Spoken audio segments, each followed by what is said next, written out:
from St. Catharines, Ontario, near Niagara Falls, and Expo's been just beautiful so far. This is the first day we've been here. We'll be back 2 more days, definitely. There's so much to see, I don't think the 3 days is going to do it. We're from Monroe, Louisiana, and we think that the Expo 86 is just super duper. You couldn't beat it with a stick. It's awfully nice. Nice, nice, nice. We're from Singapore, and the Expo is very great. It's very nice. We like it. Visitors from all over the world are flooding through the gates of Expo 86, and they love it. The weather's improving too. All in all, it promises to be a great summer in Vancouver. Hi, I'm Wayne Cousins. I'm Ramona Marr. This week on World Stage 86, the Marine Plaza. Boats for all occasions. A trip on Odyssey 86, flying round the world to promote Expo. A new book on Vancouver called Touch the Magic, and we'll bring it alive for you. We'll also visit the Ontario Pavilion, and we'll give you a kid's eye view on Expo. But first, the Australia Pavilion. Wayne paid them a visit, and outside he ran into that great Australian entertainer, Rolf Harris. Rolf is in Vancouver to perform at the Expo Theatre in mid-June. The sort of background accompaniment. There's an old... Oh, God. You scared the wits out of me there. There's an old Australian stockman lying, dying. Could you chew in time with the music, please? It's putting me off a bit. He gets himself up onto one elbow, turns to his mates who are gathered round in front of the Australian Pavilion. It should be a cheer there. And he says, watch me wallabies feed, mate. Watch me wallabies feed. Hey, look, they're a dangerous breed, mate. So watch me wallabies feed. All together now, time me kangaroo down. Sport, time me kangaroo down. Time me kangaroo down. Sport, time me kangaroo down. Next time. Let me explain what I think happened in Australia. The sun is so fierce over there that you walk around with your eyes half closed most of the time. And if you move your mouth, your eyes tend to open and the sun might get in. So most Australians don't move their mouth at all if they can avoid it. You know, they talk like that and they say, oh, yeah, it's really nice here in Canada. Geez, I like the shape of this whole Expo site, you know, and they don't move the mouth at all if they can avoid it. So if you're trying to lip read, nothing is moving, you know. Take me koala back, Jack. Take me koala back. He lives somewhere out on the track, Mac. So take me koala back. All together now. Time me kangaroo down. Sport. Time me kangaroo down. Oh, oh. Time me kangaroo down. Sport. Time me kangaroo down. I'm doing just one song on the Australia Day, and it's a song that I've specially written about this beastie here, about the America's Cup, which is in my hometown now, which Western Australia, Perth, and that is now the home of the America's Cup. And I've written a special song about the upcoming event, which will take place in 1987. Whoever wins that cup in West Australia, they're going to be heroes, every man of that team. This is a delirious sound effects. Good, isn't it? Goes with a banana. What happened to your front tooth? What happened to the tooth? You lost them. You're one of the most careless kids I've ever come across. With his second last gasp, he says, play your didgeridoo, Blue. Play your didgeridoo. I've lost another tooth, that makes 2, Blue. Play your didgeridoo. You've got a television show that has an audience of 9 million. It's silly to shout, because really you're just talking to one person in a room at home, or maybe 2, possibly 4 maximum, you know. So you've got to gear yourself to that size group, and well, I know people are really happy to have you back in Vancouver. Well, I hope they'll all turn up and see the shows at the Expo Theatre. They're going to be great shows. Great. Thank you very much. Okay. Nice to talk to you. We tanned his hide when he died, Clyde. If you could all join in on this bit, it goes, and that's it, hanging on the shed, all right? So we tanned his hide when he died, Clyde, and that's it, hanging on the shed. All together now, tiny kangaroo down, sport, tiny kangaroo down, tiny kangaroo down, sport, tiny kangaroo down.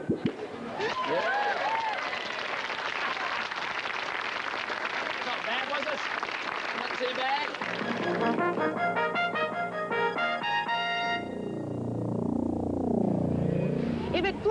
You'll find it at the Marine Plaza, one of 3 transportation plazas here at Expo. Captain Bill Dobson is on board and is ready to cast off. Arr, mateys, what better person to take you on a tour of this here maritime collection than me, Short John Silver. But seriously, there are probably more vessels from more different countries all over the world assembled in this small harbor than have ever been together before. And we'll take a look at them. Of course, the full-size replica of Captain Bligh's Bounty is for now the gem of the collection. Members of the crew are preparing their rigging for an adventure in the South Pacific starting in mid-June. Meanwhile, she's here for all of us to see. On the ball and roll! In stark contrast is this ancient Asmat canoe from Indonesia, a simple dugout canoe with a figurehead of a bird. Another ancient craft is this Lakatoy, a multi-hulled canoe from New Guinea. The hulls are lightweight logs, but the superstructure is woven reeds. Like another contrast, here's the Lotus, a 93-foot houseboat cruiser owned by retired Air Force Lieutenant Colonel Kurt Gruy of Olympia. He told me that he's proud to own the Lotus because the hardwood floors, light fixtures, and even the cushions on the deck benches are still 1909 vintage, not restored, maintained with loving care for all these years. The fleet of Hong Kong Dragon boats will be raced on Falls Creek, and the winning team will go to Hong Kong for the annual Dragon boat races. Here's an Imbach reed boat from Kenya, truly an ancient means of water transportation. This looked like something from Africa? It's a British coracle, a cowhide stretched over a frame of twigs. It was invented by poachers in Scotland and England to sneak into the private game reserves. Let's stop for a few minutes to watch this team of craftsmen from Indonesia building a Perihi Pinisi, an Indonesian sailing vessel, right here on the Expo Marine Plaza. There's no metal in this boat. It's held together by wooden pegs. Here's the Haida ocean canoe that was built early this year by a team of native British Columbians in the Queen Charlotte Islands. Construction was supervised by well-known native carver and artist Bill Reed. From Indonesia again, a Balinese jangkang, colorfully decorated. Another colorful craft, a long-tailed canal boat from Thailand. The propeller's about 10 feet behind the boat, just at surface level. This English canal narrow boat is from Birmingham. It's fitted out with all the conveniences of home for the tourists who rent her. This little workboat is from Bangladesh. You see, you are getting an education and looking at some wonderful maritime history and culture. Like a change? Well, up at the pond in the Marine Plaza, you can often see some grown men playing with their scale model BC Coast remote-controlled boats. The detail on these little craft is fascinating, and the people gather around and watch at length. Back to the harbor, this sleek gondola was a gift from the city of Venice to Vancouver for Expo and the Centennial. Its finish is ebony. A Chinese junk sits offshore, just out of reach. But from the Philippines, you can see this Moravintas. And from Thailand, a South Coast fishing boat. Not exactly luxury, but effective nonetheless. And this is a 70-foot dhow from Pakistan. The dhow is considered to be one of the earliest ships afloat. As a matter of fact, some people even believe that Noah's Ark might have been a dhow. Not much room for elephants 2x2, but lots of room for other animals. From the Marine Plaza for World Stage 86, I'm Bill Dobson. Still ahead on World Stage, Odyssey 86, an epic trip on a classic airplane. And Ontario comes to Expo in style.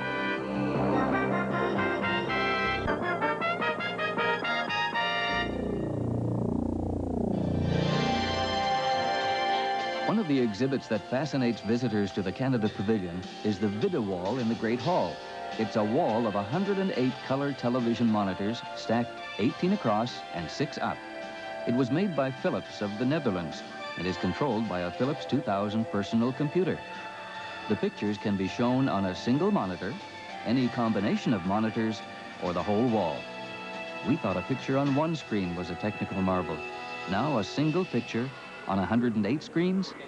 Don't ask. On June 9th, an airplane will leave Vancouver on an epic voyage around the world. It's called Odyssey 86, and its purpose is to promote and celebrate Expo. But it also celebrates a grand old airplane. Here's Cam Cathcart. They called it the C-47, the DAC, the Goonie bird, but most of all, they called it reliable. For over 50 years, the Douglas DC-3 has served the world in war and peace. As a salute to this milestone of aviation history, a small group of BC pilots plan to undertake an Odyssey, in which this restored DC-3 will fly around the world. It's an ambitious project, but in this year of Expo fever on the West Coast, not surprising. For Ken Olson, the prime mover and one of 4 pilots taking the journey, it's part Expo excitement and part nostalgia. Fire warning, just left and right. Left, right. Anti-icers defrost. It's sort of a symbol of that very dependable, reliable. It'll always get you there, usually. And it just has a sort of an old lady look to it. I guess that's really part of it, or the grassroots of it, if you will.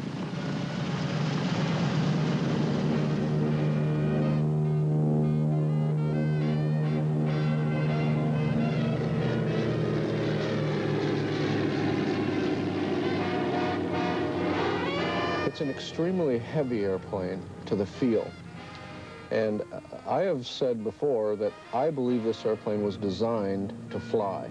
It handles very well. It seems to be very forgiving. For those people who have ever flown a tail dragger will know what I mean when I say it's a son of a gun initially.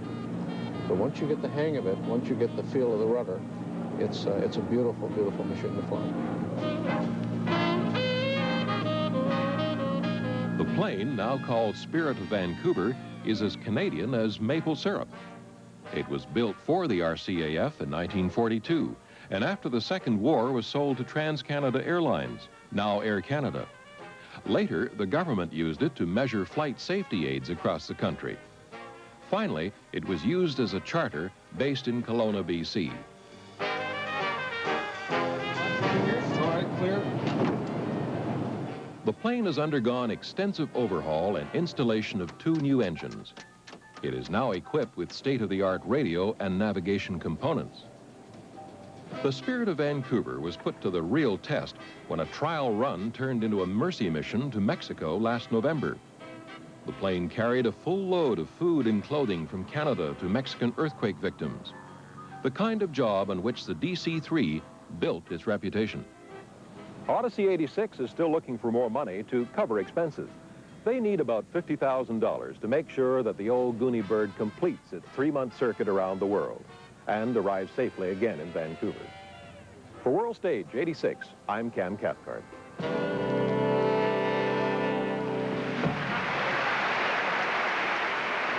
One of the most attractive buildings here on the Expo site is the Ontario Pavilion.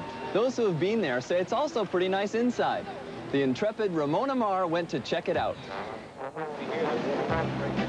Any way you look at it, the crescent-shaped fabric roof of the Ontario Pavilion is an impressive sight.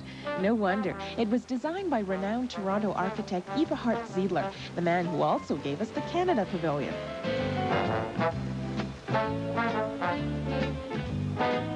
Inside, the display takes full advantage of its airy home. Walk along these winding ramps for a tour of the latest transportation and communications innovations from Ontario. Recognize SkyTrain? Today quickly flips into yesterday at the Pavilion. Commissioner Jack Callan explains a time machine display called Reflections. Well, Reflections was designed by Astrid Jansen, who's a theatrical designer from Toronto. He's done a lot of work for Stratford Festival and Shaw, the Shaw Festival. And it's a very different. It takes you through 5,000 years of Ontario history. There are some interesting ones there with Sir Johnny MacDonald riding the 2 horses. Yeah, that really is good. And of course the one with Louis from France and George III struggling for Upper Canada with Uncle Sam beckoning. It's all quite subtle, but the reaction from the crowds has been very, very good to that. Within the Reflections Cave, history is lifted off the books in an intriguing 5 minutes. There's plenty for all the senses here, including a 3D movie and a Nouvelle Cuisine restaurant. The Trillium serves up everything from Niagara Peninsula chicken to grilled Mennonite country sausages. The Ontario Pavilion also boasts the best seats on the site for watching the nightly fireworks. But that's not the only attraction here at the amphitheater.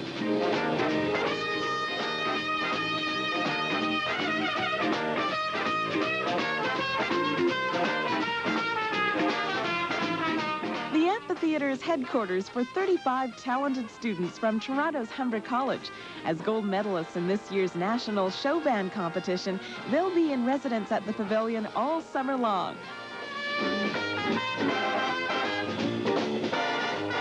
It's a good feeling at the Ontario Pavilion. It's one of the more exciting places in the all of Expo site to play and to be a part of. It's a pretty rare opportunity when you can play this type of music every day in a nice place like this. I'm enjoying it a lot. It's a lot of fun. And I love the guys I'm working with, and I think we're trying to put on a really good show. I'm definitely homesick. I miss my mom and my dad and my girlfriend, but yeah, it's great to be out here. I mean, representing the province. We're the best college musicians in the province, and I'm proud to be a member of the band, for sure. Judging by the lineups, Ontario is packing them in, which leaves just one question to ask of Commissioner Jack Cowan. Does Ontario want to have a World's Fair now? Oh, I don't know. All I know is that when I'm finished with this, I'm retiring. From the Ontario Pavilion for World Stage 86, I'm Ramona Marr.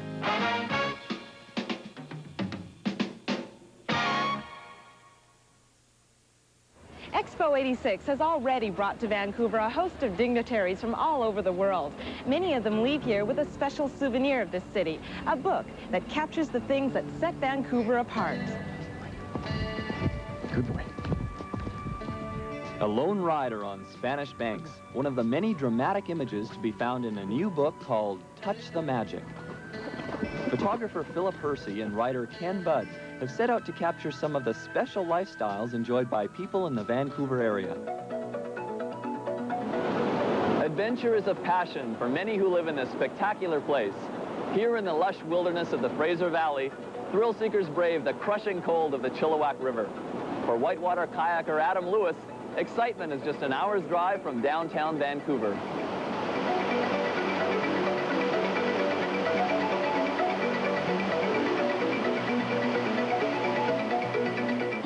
Those who like their leisure a little more on the peaceful side might spend an afternoon with a rod and reel.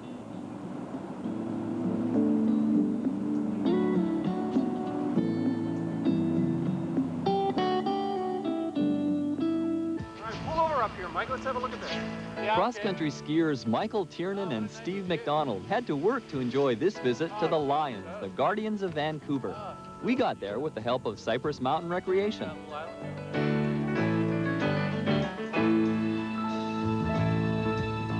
Hurry up, slowpoke.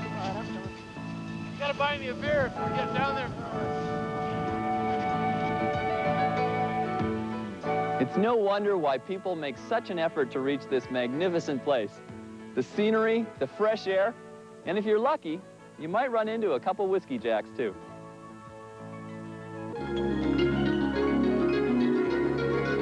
Horses are very much a part of outdoor life. For Jackie Oldham and her daughter Shannon, these superb animals are central to their lifestyle. Acreages such as Lanzerac Acres here in Langley, a suburb of Greater Vancouver, offer the perfect environment to rear, raise, and train horses. Putting these beautiful animals through their paces is a time-consuming pleasure. It also provides some excellent opportunities for a good photographer.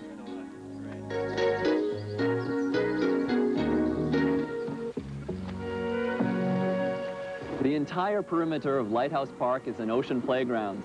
Sailing, fishing, and ocean kayaking are just a few of the activities that can be enjoyed here.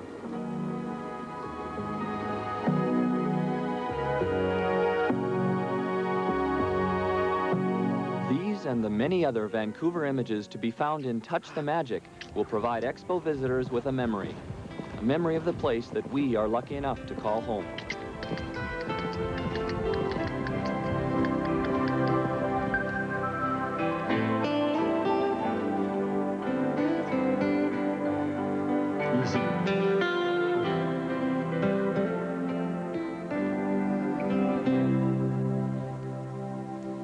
Still to come on World Stage, kids at Expo. They love it all in their own special way.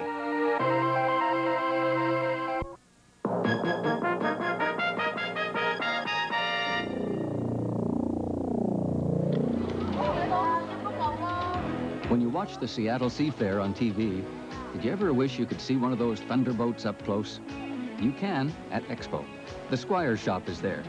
It's 22 feet 6 inches long, powered by a V12 Rolls-Royce Merlin engine, and it's on loan from owner Robert Steele of Seattle. It holds a world's record speed of 200.419 miles per hour. All we don't see at Expo is the rooster tail.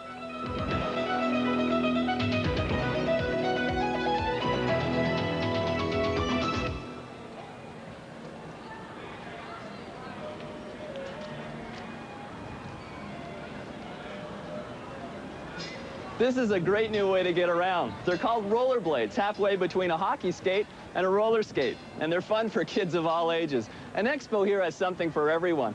But we probably all see things just a little bit differently. You know what Expo looks like to you, but how does it look to a little kid?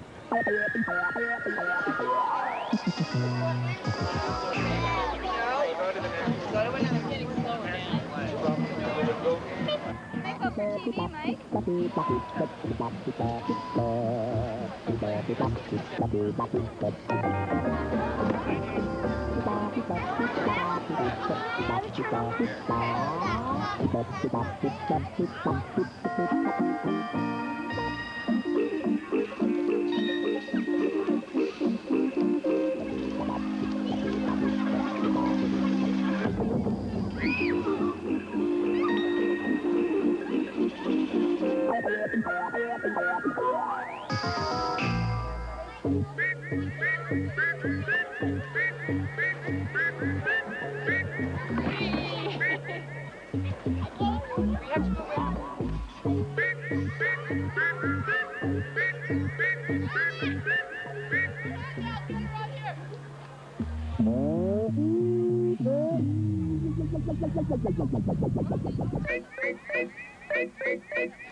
Well, the weather has certainly improved. It's a fabulous spring day here in Vancouver. And everywhere you go, you hear a lot of foreign accents, so you know there are a lot of visitors here. Next week on World Stage, a whole new batch of Expo goodies, including our second trip to the Roundhouse. And our first visit to the Northwest Territories Pavilion. It will really surprise you. And we'll look into the amazing world of cellular telephones. And we'll make a call to the side of Expo 88 in Australia. Those stories and a lot more, too, from Vancouver. For World Stage 86, I'm Ramona Marr. And I'm Wayne Cousins. See you at Expo.